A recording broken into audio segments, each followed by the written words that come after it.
Salmo 143, título: Salmo de Davi. É tão semelhante a outros salmos davídicos que aceitamos o título sem um momento de hesitação. A história de Davi o ilustra e seu espírito sopra no texto, porque foi estabelecido como um dos 7 salmos penitentes. Mal podemos explicar, pois é antes uma reivindicação de sua própria integridade, uma oração indignada contra seus difamadores, do que uma confissão de erro. É verdade que no segundo versículo há prova de que ele nunca chegou a sonhar em se justificar diante do Senhor. Mas mesmo nisto, dificilmente se encontra o quebrantamento da penitência. Parece-nos antes belicoso e não penitente, antes uma súplica por libertação da tribulação, do que um reconhecimento choroso de uma transgressão. Charles Haddon Spurgeon, todo o salmo. Na produção deste salmo, como claramente aparenta, Davi fora lançado em algum perigo desesperador, seja por Saul quando foi forçado a fugir para a caverna, como no salmo anterior, ou por Absalão, seu filho, ou por qualquer outro. É incerto este digno salmo. Então, contém estas 3 coisas. Primeiro, uma confissão de seus pecados. Segundo, um lamento por seus males. Terceiro, uma súplica por libertação temporal e graças espirituais. Archibald Simpson. Versículo 1. Atende, Senhor, a minha oração. Dá ouvidos às minhas súplicas. Homens graciosos têm tanta ânsia por serem ouvidos em oração que duplicam seus apelos pela dádiva solicitada. O salmista deseja ser ouvido e considerado. Consequentemente, ele clama: atende. E então dá ouvidos. Charles Haddon Spurgeon. Responde-me segundo a tua justiça. O perdão não é inconsistente com a verdade ou a justiça, e o perdão que Deus concede em misericórdia ao pecador é concedido em justiça ao Filho amado, que aceitou as obrigações do pecador e delas o dispensou. Esta é uma verdade infinitamente preciosa, e o coração de milhares em todas as eras foi sustentado e alegrado por ela. Uma boa senhora cristã, de vida humilde, compreende isto tão plenamente que, quando um respeitado servo de Deus lhe perguntou, enquanto ela se deitava moribunda em seu travesseiro, qual era o fundamento de sua esperança para a eternidade, ela respondeu, com grande serenidade: eu me apoio na justiça de Deus. Acrescentando, no entanto, quando a resposta despertou surpresa: justiça, não a mim, mas a meu substituto, em quem confio. Robert MacDonald. Versículo 2. Não entre em juízo com teu servo. Há alguns anos visitei uma pobre jovem morrendo de tuberculose. Ela era uma estranha em nossa cidade, havia chegado ali semanas antes, ainda adolescente, e frequentou minha classe de sábado. O que descobri como sendo seu único refúgio, esperança e consolo diante do escuro vale da sombra da morte, que se aproximava dela? Um versículo de um salmo que ela havia aprendido na aula de sábado e do qual nunca se esquecera.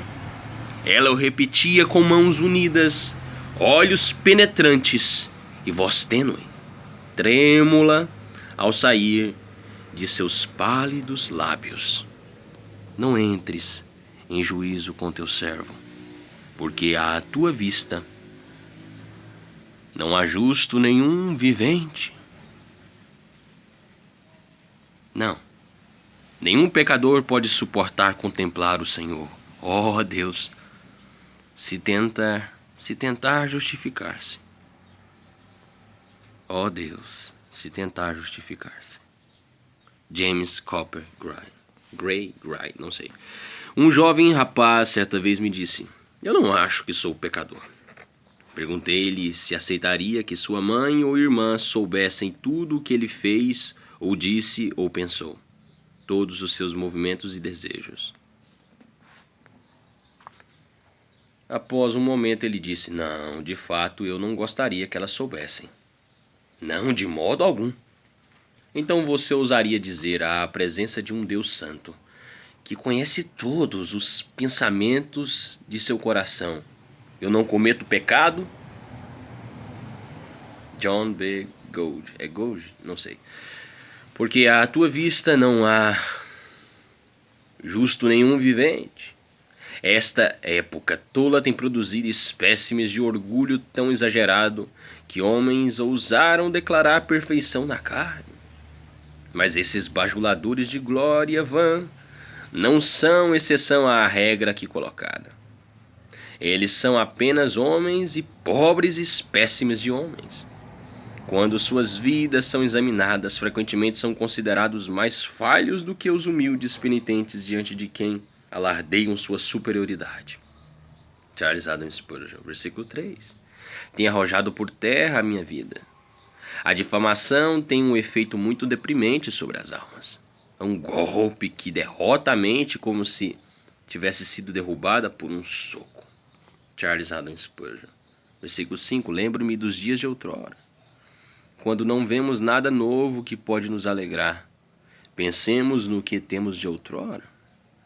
Tivemos dias alegres, dias de libertação, felicidade e ação de graças. Por que não novamente?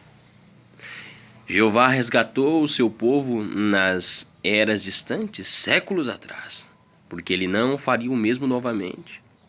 Nós temos um rico passado para o qual olhar.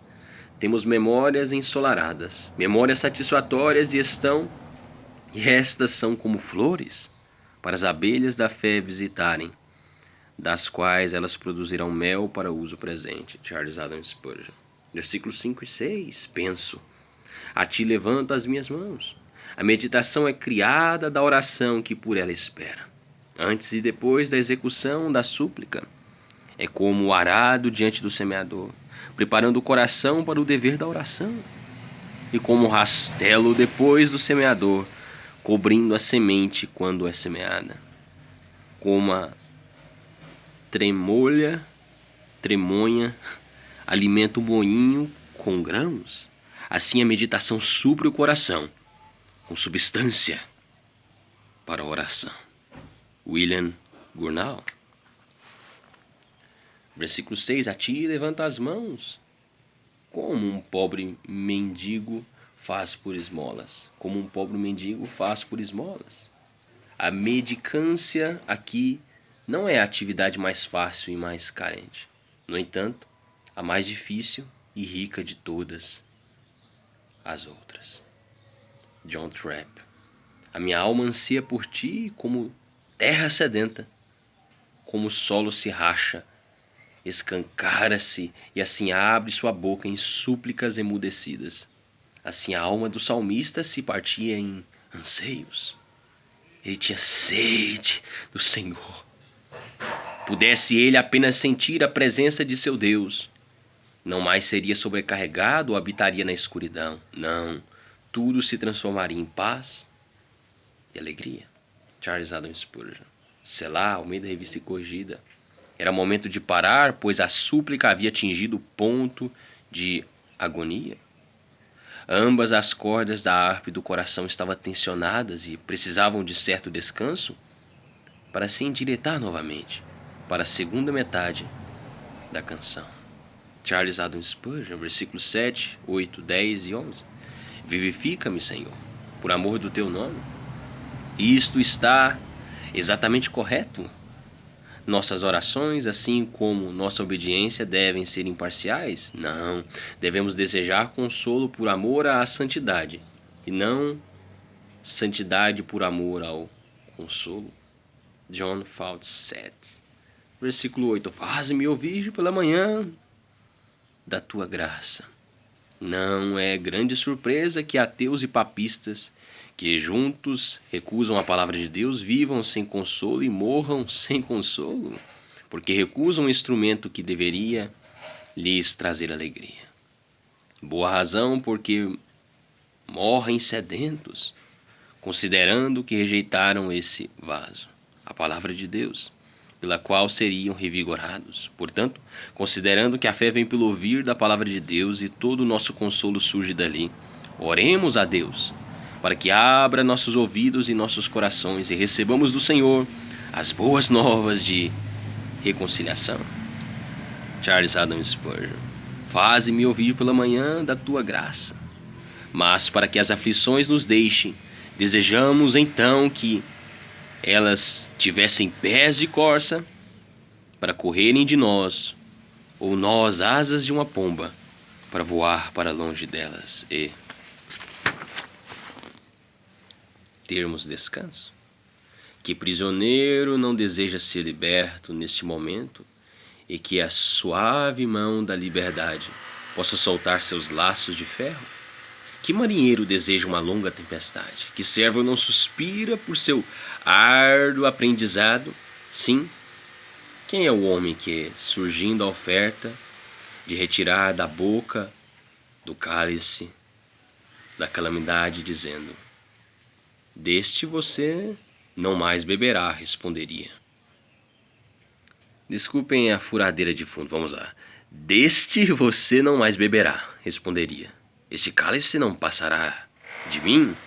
Deleito-me em farrear e beber profundamente destas amargas águas? Sim, esse desejo se estende à distância tão longa que chega ao Filho do Homem, a bendita semente da mulher, que estava tão revestido com a fraqueza humana, que orou sinceramente pedindo ajuda célere para sua pesada angústia. E isso não uma vez, mas com frequência: meu Pai, se possível, etc., afasta de mim esse cálice. Todavia seja feito o que tu queres, não o que eu quero. E quando seu pai não responde, ele clama como alguém pronto a cair sobre o fardo: Deus meu, por que me desamparaste? A razão para Cristo se queixar dessa forma pode ser obtida daí, de onde veio sua carne, de nós. Foi nossa carne humana e não seu espírito divino que estava tão exaurido pelo sofrimento. Seu espírito estava disposto, era a nossa carne que era fraca demais. Thomas Calvert. Que isso envolva meus pensamentos e afeições. Bom é ter um assunto como este para ocupar nossos pensamentos ao acordar e para tomar conta de nossos primeiros desejos. Caso outros pensamentos penetrem nosso coração pela manhã, podemos não ser capazes de expulsá-los durante todo o dia. Oração e louvor, leitura e meditação serão doçura se forem assuntos a ocupar e influenciar nossa mente. Serão exercícios de alegria, liberdade e bem-aventurança. W. Abbott. Mostra-me o caminho por onde devo andar. Frequentemente somos levados a uma plataforma, cobertos e cercados pela providência de Deus, de modo que parece não haver saída. Um homem é algumas vezes lançado em dificuldades em que ele se senta começando a desesperar-se e dizer a si mesmo: bem, dessa vez tudo se acabou para mim.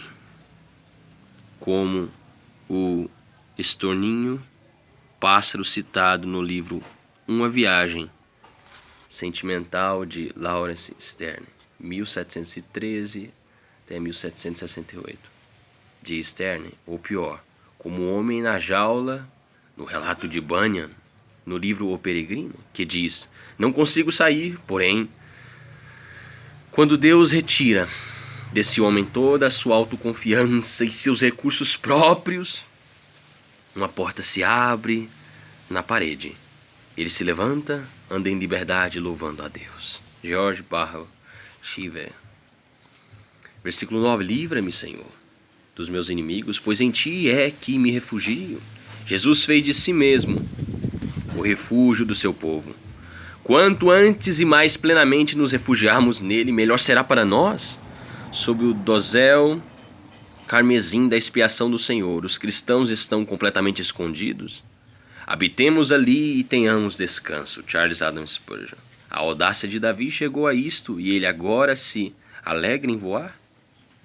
Não teria ele feito melhor morrendo valentemente do que voando modestamente?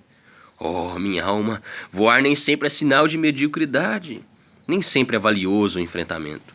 Mas voar, quando sentimos nossa fraqueza, e voar para ele, em quem está a nossa força? Se não for bravura, pelo menos é sábio. Mas para dizer a verdade é sabedoria e coragem verdadeira. E agora, ó Deus, vendo que encontrei minha fraqueza e conheço a tua força, o que deveria fazer se não voar? E para onde voaria se não para ti? Oh, o Senhor, uma firme fortaleza para todos que edificam sobre ela. Para o Senhor, um santuário seguro para todos que voam até ele, Sir Richard Barker. Isso sugere perigo. O cristão pode correr perigo pelo pecado, por si mesmo, pelos inimigos. 2. Medo. Seus medos podem ser infundados, mas são geralmente muito dolorosos. 3. Inabilidade de defender-se ou de derrotar seus opositores. 4. Prognóstico. Ele vê a tempestade à distância e procura esconderijo. 5. Prudência. Ele se esconde antes da tempestade, antes que o inimigo venha até si. 6. Uma preocupação virtuosa com a segurança e o bem-estar. O cristão, se for sábio, em todos os momentos se refugiará em Jeová. James Smith. Versículo 9 e 10. Você deve afastar o pecado pelo arrependimento. Jesus Cristo não será um santuário para rebeldes. Ele não protegerá malfeitores. Cristo jamais esconderá o diabo ou nenhum de seus servos. Isaías 55, versículo 6 e versículo 7. Deixe o perverso o seu caminho, etc. Davi sabia isto. Portanto, ele ora para que Deus o ensine a fazer a sua vontade. Ralph Robson. Versículo 10. Ensina-me a fazer a tua vontade. Ele não disse ensina-me a conhecer a tua vontade, mas fazer a tua vontade. Deus nos ensina de 3 maneiras. Primeiro, por sua palavra. Segundo, ele ilumina nossa mente pelo Espírito. Terceiro, ele a imprime em nosso coração e nos faz ser obedientes a ela. Pois o servo que conhece a vontade de seu mestre e não a cumpre será punido com muitos açoites. Lucas capítulo 12, Archibald Simpson. Versículo 11. Tire da tribulação a minha alma. Eu considero trazê-la à tribulação, mas somente o Senhor pode tirá-la. John Trapp, versículo 11 e 12. Por amor do teu nome, da tua justiça e por tua misericórdia. Note aqui, minha alma, com quais 3 cordas Davi procura atrair Deus para que ele atenda às suas solicitações? Por amor do seu nome, por amor da sua justiça e por amor da sua misericórdia. 3 motivos como estes, sendo qualquer um deles usados, será difícil demais Deus ignorar tal solicitação. Porém, se os 3 motivos são todos tão fortes, sendo cada um forte por si, quão fortes serão se estiverem unidos, entrelaçados, por assim dizer, em uma corda? Sir Richard Barker. Versículo 12. E por tua misericórdia dá cabo dos meus inimigos. Ele desejava que Deus matasse seus inimigos em sua misericórdia, quando, ao contrário disso, a destruição deles seria uma obra de sua justiça? Respondo que a destruição do perverso é uma misericórdia à igreja. Como Deus demonstrou grande misericórdia e bondade à sua igreja pela morte de Faraó, Senaqueribe, Herodes e outros que a perturbaram. Archibald Simpson. Tenha todos um excelente dia. Enfim, fé e tulipa, só lhe dou glória. Deus é bom, Deus é bom. Bendize a minha alma e tudo que é em mim. Bendiga o teu santo nome. Amém.